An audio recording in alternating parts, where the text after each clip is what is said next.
All right, welcome to another deep dive. Looks like we've got a real mix of stuff this time. YouTube videos, match breakdowns, some seriously passionate commentary. Someone's ready to unpack all the latest drama in European football. Haha. Yeah, definitely a lot to cover here. Everything from tactical breakdowns to some pretty hot takes on the future of the game itself. Controversial calls, the Super League saga. Should be fun. Absolutely. So let's see. I'm seeing some videos here from Jin Futol's channel. That guy always digs deep, especially when it comes to players and their development over time. Oh, yeah. He's fantastic. Really gets into the backstories and those journeys to the top. And speaking of which, you send over his video on Erling Haaland, which is just like a textbook case study. Yeah, talk about explosive. It feels like yesterday he was playing for Molde, and now he's just shattering records at City. What do you think? What are the biggest factors behind a rise like that? I mean, talent's a given, obviously. But with Haaland, you can't ignore the physical transformation. It's been remarkable, honestly, the way his physique has changed over the past few years. It's clearly not just by chance. Yeah, and that whole heart and liver diet thing. Seriously. Right. Definitely caught my eye, too. Seems a little out there, but I guess it shows his commitment to, reaching peak performance. He's always pushing the boundaries, looking for any edge he can get. That's kind of like a microcosm of the whole sport, right? Players are constantly pushing those limits of athletic performance, and nutrition is a huge part of that. Totally agree. We're seeing athletes approach their training and diets like they're elite race cars, fine-tuning every detail for optimal performance. Makes you wonder, though, where does it go from here? What's the next frontier in optimizing these athletes? It's a good question. Now, Helen's path has been a bit unconventional, I guess. It's interesting to compare it to someone like Kylian Mbappe. Everyone's saying they're the next Messi and Ronaldo, but they've taken such different paths to get to this point. Definitely different trajectories. Mbappe, I mean, he burst onto the scene as a teenager with Monaco, had all the top clubs chasing him almost immediately. Haaland, though, he kind of took the scenic route, right? Honing his skills at places like Molde and Salzburg before making that jump to Dortmund. Yeah, it's really fascinating. I wonder how those different paths will play out in the long run. Are they both destined for that same level of dominance, or will we see their careers diverge as they keep going? It's a question that keeps everyone guessing. Yeah. Analysts, fans, everyone.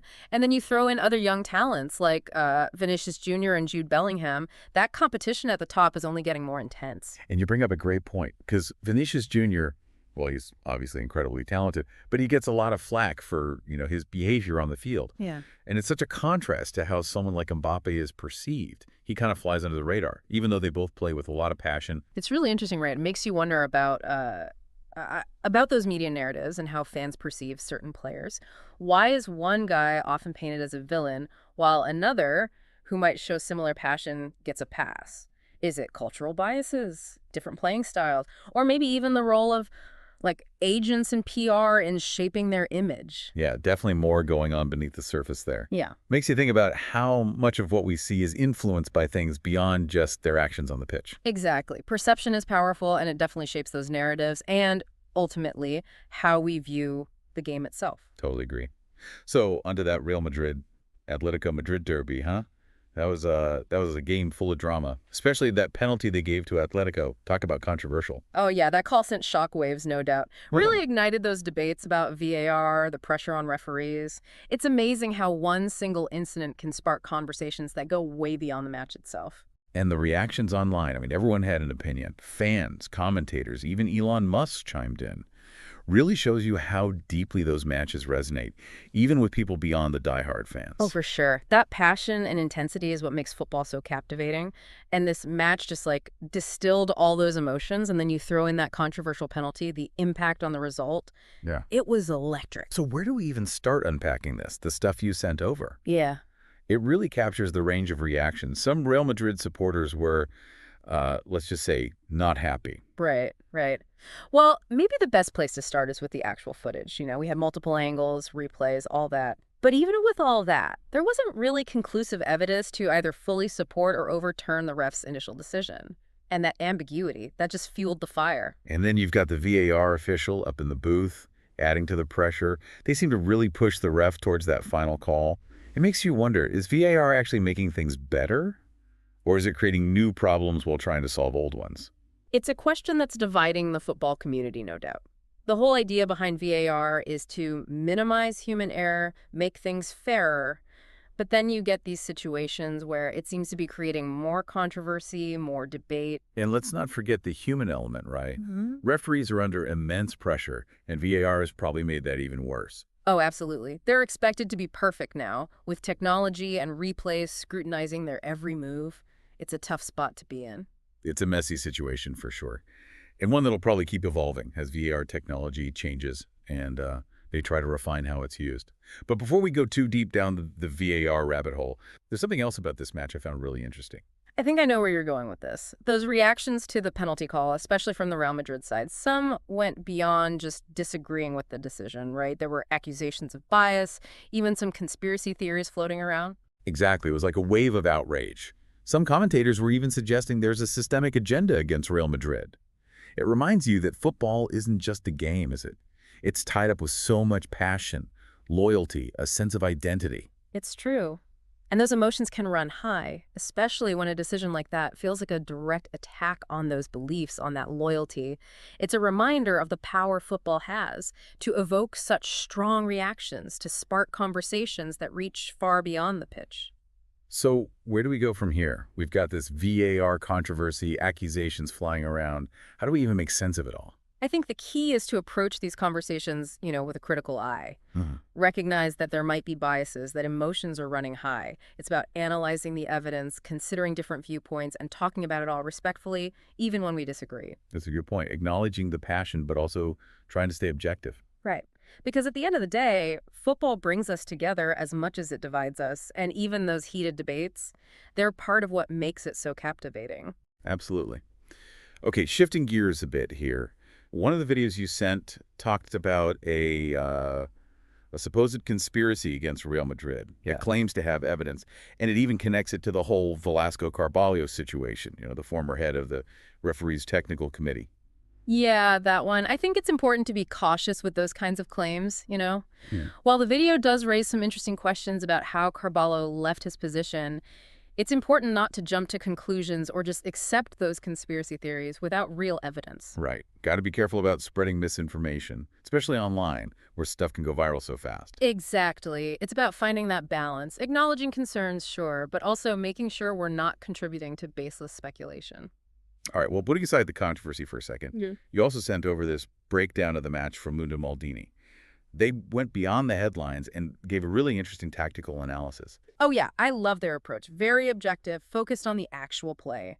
They talked about the tactical battle, how Atletico's defense really frustrated Real Madrid's attack, especially in that first half. And they were praising Oblak, the Atletico keeper, for his performance. Gave him credit for some crucial saves that kept Real Madrid from scoring. It was a good reminder that football is a complex game. You can't just focus on individual incidents. You have to understand that tactical interplay between the teams. And sometimes a draw, even a controversial one, is just a fair reflection of how the game played out. Well said.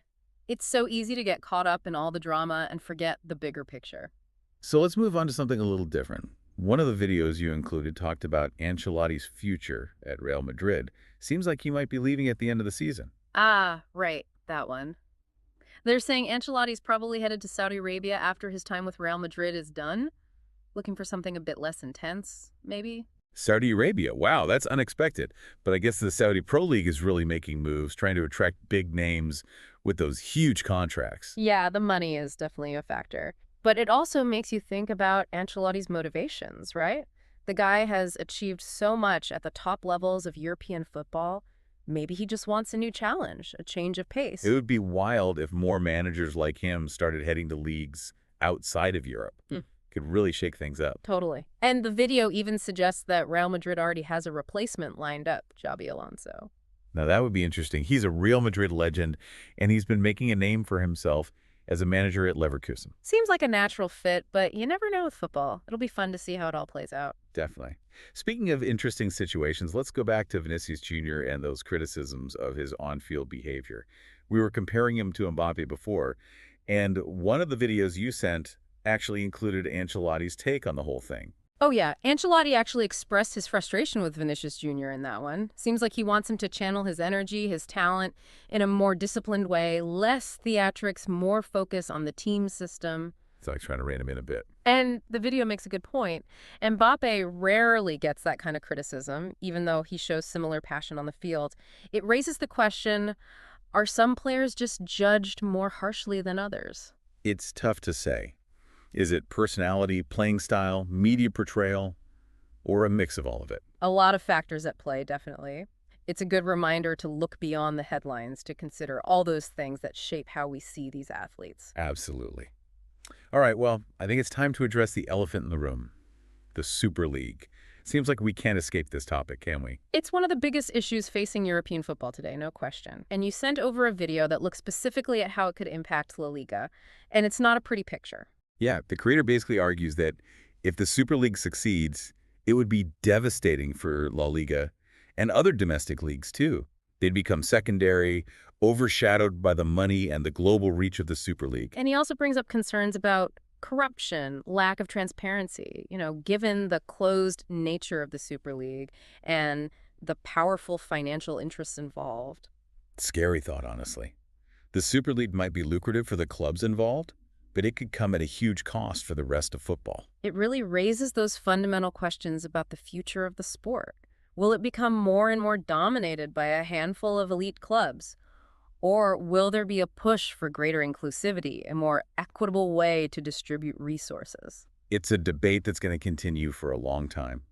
And the decisions made now, they're going to shape football for generations to come. But you know what? I think we've covered a ton of ground already in this first part of our deep dive. Yeah, we've gone from individual player journeys to the biggest issues impacting the future of the sport.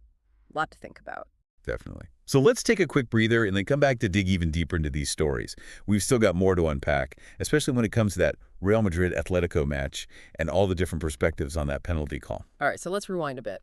Back to that Real Madrid-Atletico Madrid match.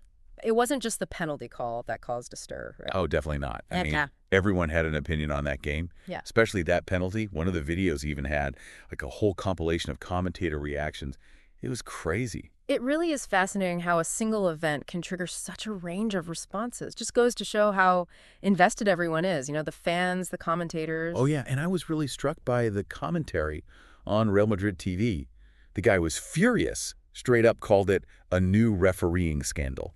No holding back. And it wasn't just them. Even the analysts over in the U.S., like on CBS Sports, they were baffled by that call. They said, yeah, maybe there was some contact, but did it really deserve a penalty? Was it really in the spirit of the game? Yeah, it felt like one of those judgment calls, and a lot of people thought it went against Real Madrid. But it's interesting how it sparked this whole conversation about VAR and how it's changing the game. For sure. One of the videos you sent, it was called Hacia Donde Vamos. El VAR, la tecnología y los árbitros en el buen camino. It really dives into that whole debate.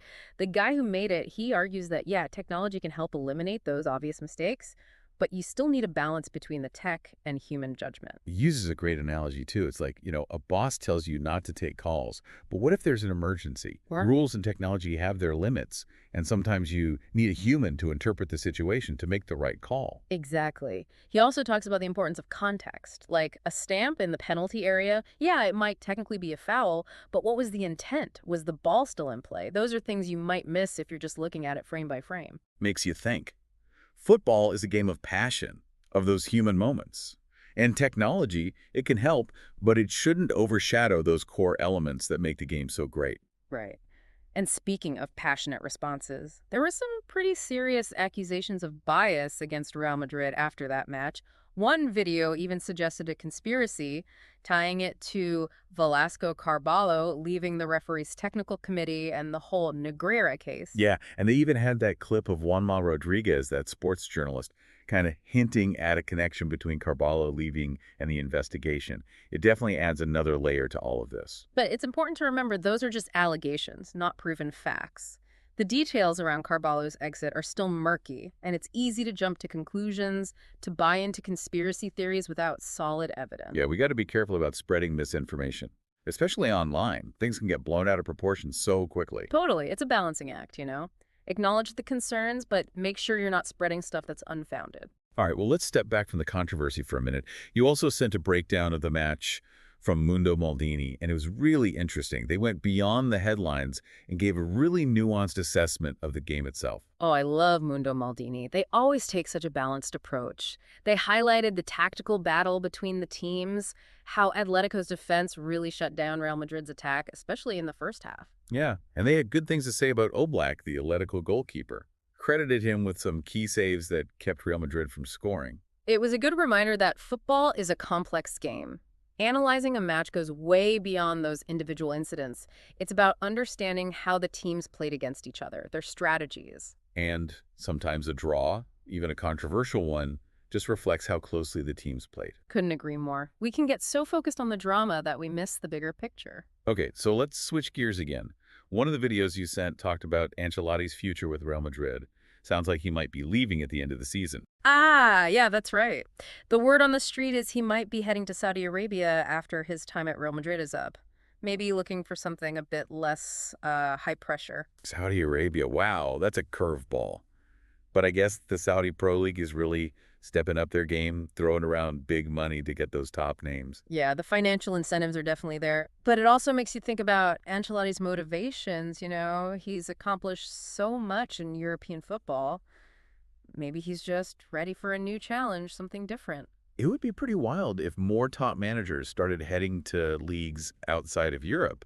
That could really change the landscape. Absolutely. And they even suggested in the video that Real Madrid has a potential replacement in mind, Xabi Alonso. Or Xabi Alonso. Yeah. That's a really interesting choice. He's a Real Madrid legend, and he's been doing great as a manager over at Leverkusen.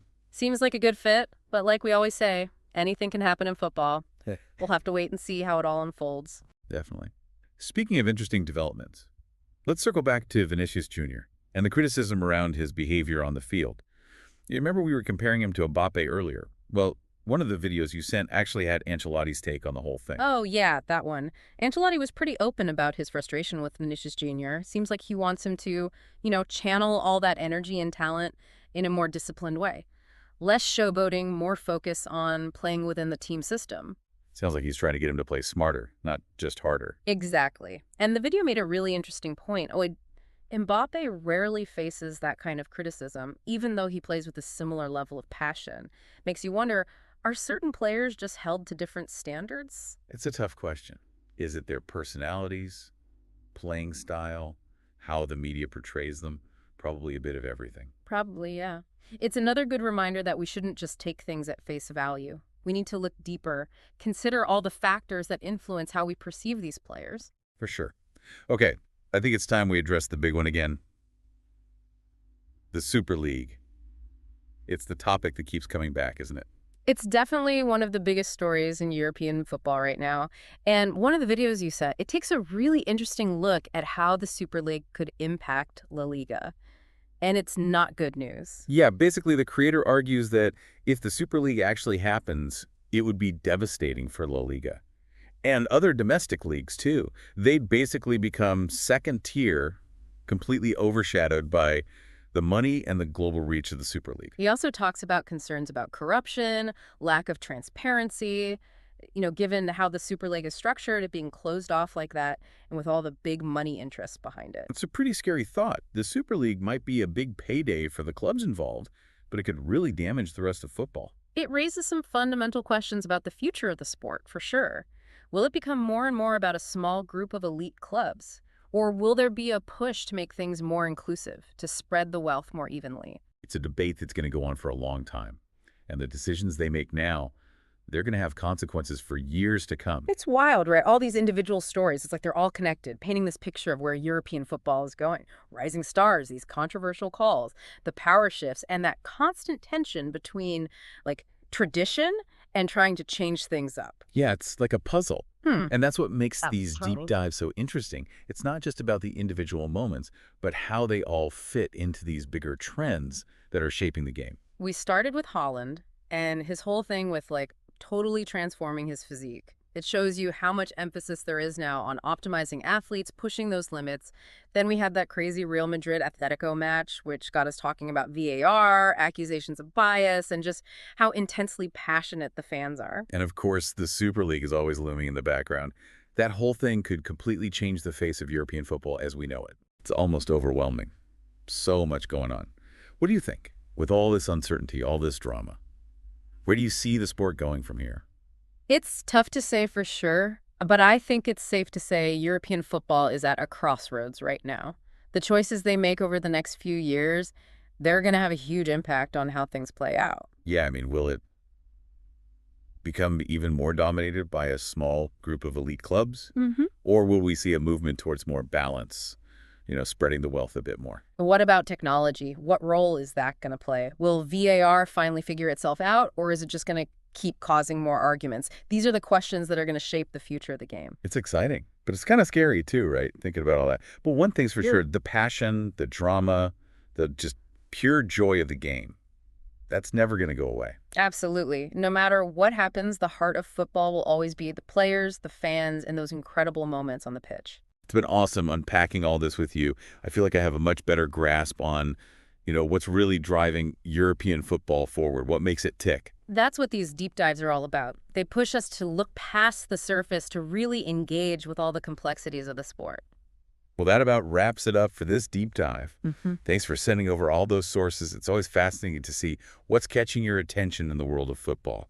And to everyone listening, keep those questions coming, keep exploring, and most importantly, keep loving the beautiful game.